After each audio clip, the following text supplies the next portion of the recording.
Notícias. Saúde para você.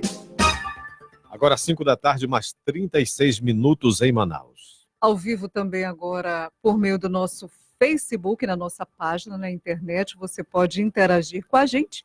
Conversamos agora com William Fuzita, que é oncologista clínico e diretor técnico da Sensomed Oncologia, porque nos dias 26 e 27 de setembro acontece o primeiro simpósio de uro-oncologia da Sensomed Oncologia e também o simpósio da Liga Acadêmica de Urologia.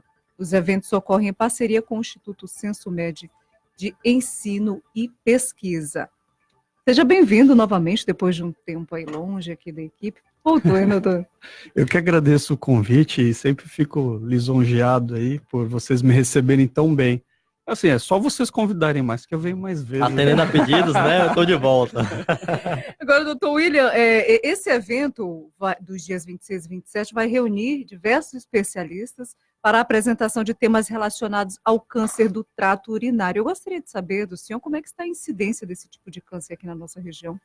Assim, na nossa região, a incidência não muda como do resto do Brasil, né? Então, assim, o câncer de próstata, principalmente, que é o tumor que mais acomete o trato urinário do homem, e também somando tanto homem com mulheres, mas assim, o câncer de próstata, apesar que não existe câncer de próstata nas mulheres, obviamente, mas só que tem um número extremamente alarmante. Mas isso é por causa do principal fator de risco do desenvolvimento desse câncer, que é a idade, né?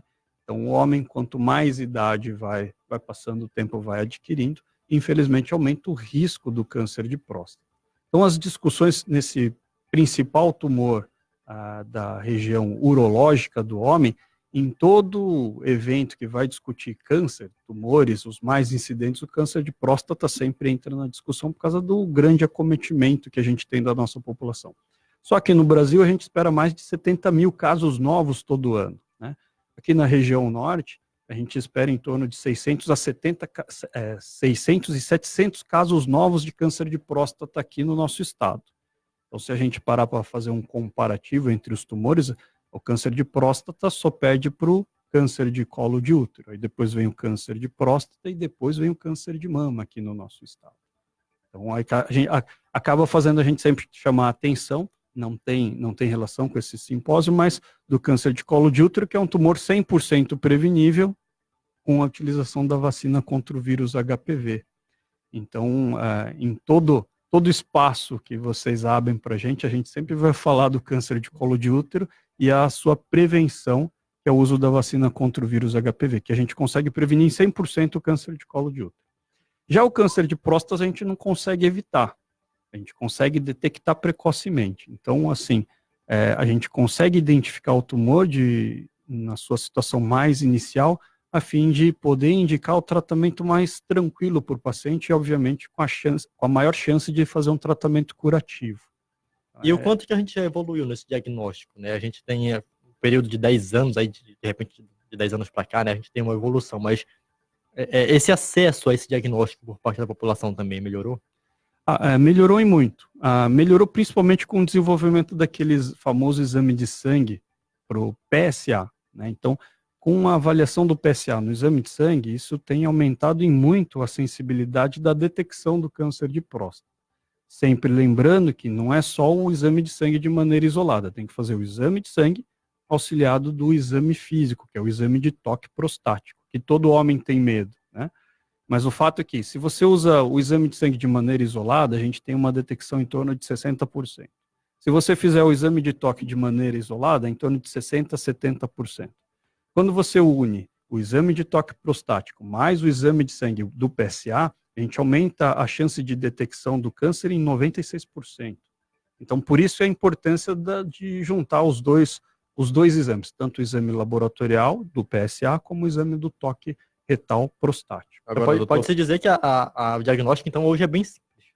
Então, assim, é bem acessível, né? O exame de sangue do PSA, todo o laboratório de análises clínicas tem a capacidade de fazer de maneira já bem adequada. Todo mundo já tem toda a técnica para fazer esse exame. Em relação ao exame de toque retal prostático, todo profissional da área de saúde, médico, com boa formação, que tenha sensibilidade para fazer o exame, também está bem treinado para fazer essa detecção. Então, o rastreio do câncer de próstata é muito efetivo. O inconveniente, a barreira que a gente tem que transpor, na realidade, é o preconceito. Preconceito. Essa é a principal barreira para a gente detectar o câncer de próstata. Exatamente o que eu ia falar, doutor. Bem recentemente, uma pessoa que eu conhecia, ela acabou indo a óbito porque ela se conformou apenas com o exame de sangue, PSA. E aí foi tarde demais, segundo a esposa dele, e se arrependia profundamente de não ter feito o exame de toque. Esse é um grande problema, porque, como eu falei antes, né, então só o exame do PSA, às vezes você pode deixar a falha da detecção precoce do diagnóstico do câncer de próstata em mais de 40%. Então, quase a metade dos pacientes você não vai conseguir identificar com o exame de sangue. Então, por isso que é importante sempre associar as duas formas de exame. Mas, assim, também para salientar, a gente não vai discutir apenas sobre câncer nesse simpósio, porque vai estar acontecendo também, em conjunto, o 12º simpósio da Liga Acadêmica de Urologia, onde a gente vai estar discutindo as informações sobre as doenças não oncológicas, então doenças não cancerígenas do trato urinário. Quais seriam elas, doutor? Então, assim, apesar de não ser tão mortal como a gente acaba associando a palavra câncer, né, ao seu diagnóstico, mas isso a gente está aqui também para desmistificar. O câncer não é sinônimo de morte. Hoje a gente tem inúmeros tratamentos extremamente eficazes, extremamente seguros e que a gente consegue dar uma boa qualidade de vida, mesmo em doenças não curáveis.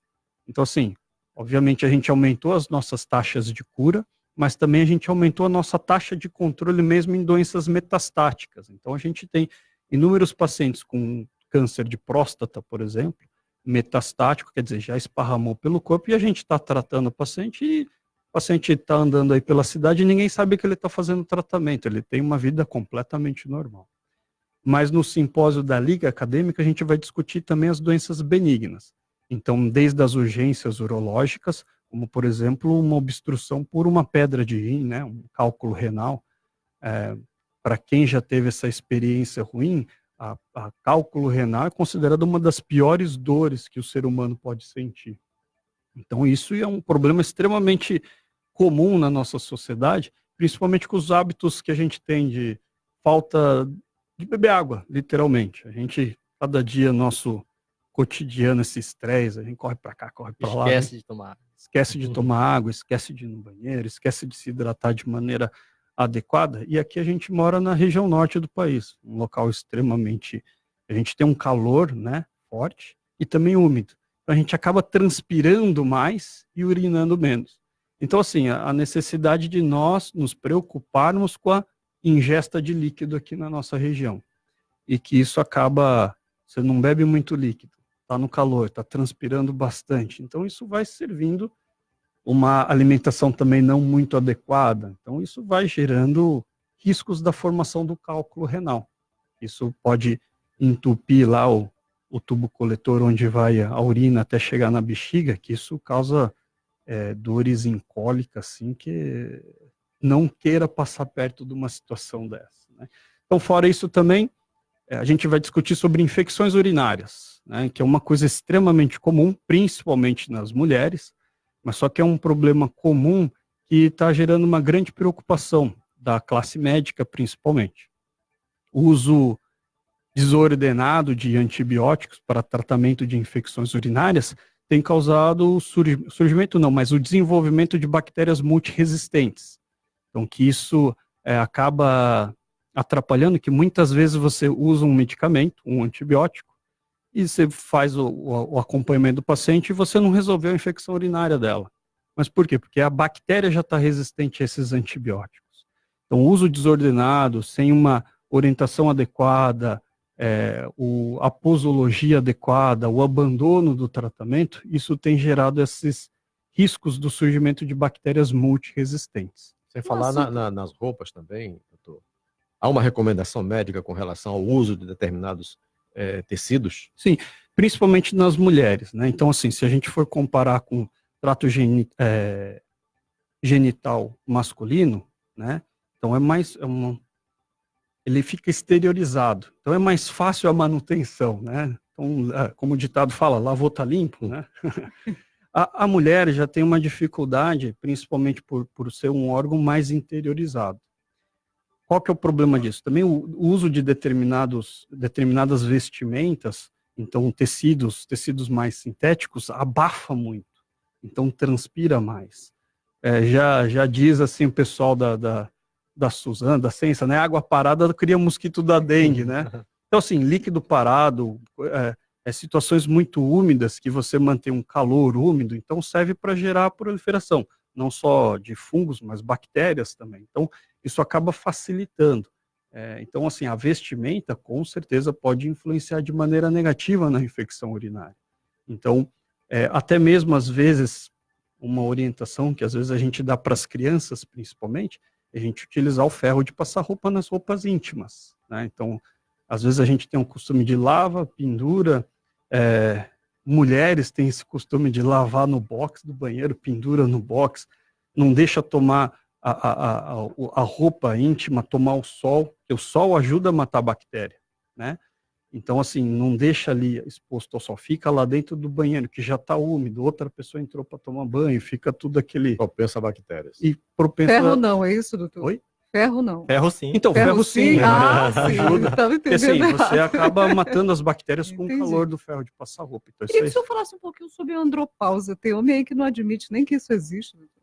isso existe e acomete bastante os homens. E, assim, é uma preocupação mais frequente agora nessa nova geração, né, dos homens, que estão mais, como se diz, cuidando mais do visual, do vigor físico. Então, assim, a andropausa, antes a gente tinha isso como uma visão mais natural, né? Então, com o passar da idade, como a mulher que tem uma redução da função ovariana, o homem também tem uma redução da função testicular. Então, nas mulheres tem os hormônios femininos produzidos pelos ovários e nos homens os hormônios, principalmente a testosterona, produzida no testículo. Com o passar do tempo, o homem pode ter a redução dessa testosterona e que isso leva à andropausa. A andropausa nada mais é que a redução dos valores normais da testosterona, que é o hormônio que dá o vigor físico no homem. Assim, o cara fica mais fortão, é por causa da testosterona, dá mais massa muscular. Ele fica mais viril por causa da testosterona. Que acaba acontecendo? Com a redução desse hormônio, o homem pode começar a ficar mais apático. Então, assim, mais cansado, tendo, assim, não tão animado, né? Então, acorda, já não sente tanta aquela vontade de acordar. Quando você levanta, né, já sai, vamos lá, vamos correr, vamos fazer algum exercício, já vamos trabalhar, aquela animação já vai caindo. Então isso é um problema sério na nossa comunidade, que isso às vezes impacta na produtividade, né? Então a pessoa não tem tanto vigor físico para produzir. E hoje a gente, assim, apesar de todo, a gente sempre deseja se aposentar, ficar mais tranquilo. Vai ficar difícil daqui por diante. Mas... a gente está trabalhando muito mais, queira ou não queira, com o desenvolvimento da medicina, os tratamentos precoces das doenças, a gente está vivendo mais e mais, né? Expectativa de vida agora, aqui da região norte, é em torno de 70 anos. Mas se a gente parar para pensar no sul do país, na região de Santa Catarina, é onde tem a maior expectativa de vida de 80 anos. É 10 anos a mais que a gente. Para a gente finalizar, doutor, eu gostaria que o senhor falasse um pouquinho mais sobre o simpósio, quem pode participar, como é que vai ser essa discussão. Essa discussão é aberta para todo o público da área de saúde, mas principalmente voltado para os acadêmicos da área de saúde. A gente quer chamar a atenção sobre a importância das discussões desses temas que a gente discorreu aqui na nossa conversa, e é extremamente importante na formação do profissional da área de saúde ter o conhecimento, pelo menos básico, dessas áreas, que no cotidiano do médico, em todas as áreas. Então, apesar de eu ser oncologista clínico, eu tenho que tratar infecções urinárias, eu me deparo com cálculos renais, eu me deparo com obstruções do trato urinário. Então, assim, a gente tem que ter o conhecimento para poder saber como trata ou até mesmo de que maneira, para qual profissional encaminhar. Em relação à parte oncológica, a gente quer passar as noções básicas da área de oncologia nos seus principais tratamentos, que são a parte de quimioterapia, hormonioterapia e a radioterapia. E tudo isso vai trazer uma bagagem para os nossos alunos, principalmente da área de medicina, para que eles possam trabalhar, depois de formados, de maneira mais adequada, a fim de evitar inúmeros problemas que a gente já poderia diagnosticar de maneira extremamente precoce e ter condutas muito mais assertivas. Obrigada e até a próxima, doutor William. E eu que agradeço o convite e um grande abraço a todos. Também estava com saudade. Jornalismo com credibilidade.